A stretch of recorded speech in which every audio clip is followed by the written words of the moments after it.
All right, time for round 2 of Coffee Talk on this National Hamburger Day. And really, that's all we need to say. Yeah.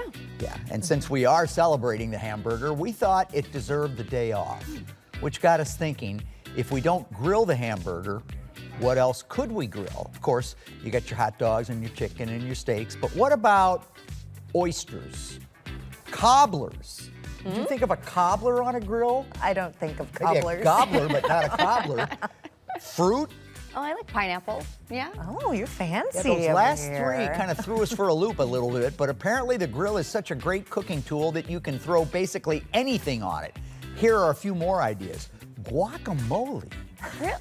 You can char the veggies and avocados before you mix them together to create an even deeper flavor and richness. And along those lines, grilling the vegetable base of a salsa adds a smoky flavor. My parents have done this a few times. Am I supposed to be reading I this? wrote that. I'm so sorry. Laura's parents have done this a few times.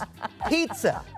They've made pizza on the They grill. grill? They have. They're a big fan Does of it it. melt? I've heard of it, but I've never done it, but I've heard of it before.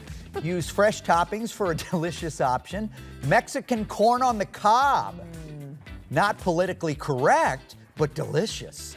Lettuce and watermelon for a salad are nice on the grill. Lettuce? Grilled lettuce? My parents have also done that. I should have written that in. You need to reel your parents in. No.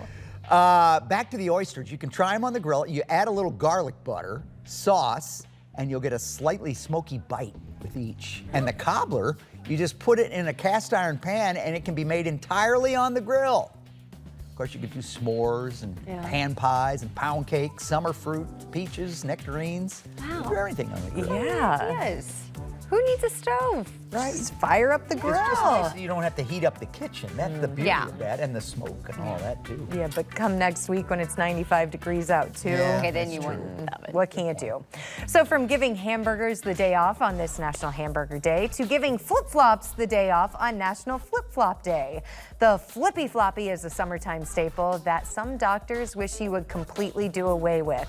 And I have reached the point of middle age where I totally agree.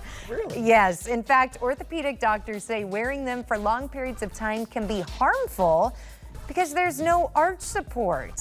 And people also change how they walk when wearing them. You know, you kind of grip with your toes to keep them in place. I do. Is that a good thing? No, that can lead to stress in certain muscles. You don't want toe stress. According to an article from Temple Health titled, Why Flip-Flops Are Bad for Your Feet, they can also cause plantar fasciitis, heel pain, even ankle sprains.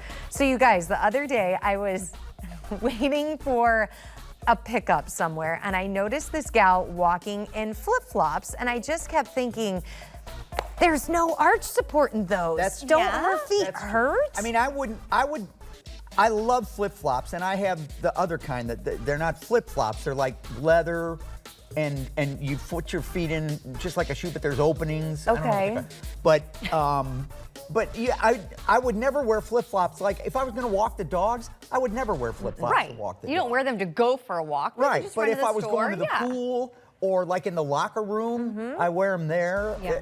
You know, it just. Totally agree, but walking around town. Yeah, and I know people do that because I see them on planes. People on planes don't wear flip-flops. We don't want to see your feet. Seriously. They're probably doing it to save time because they don't want to untie their shoe Oh, and you retie can their get shoe slip-ons. and the security Come on, you're better than line.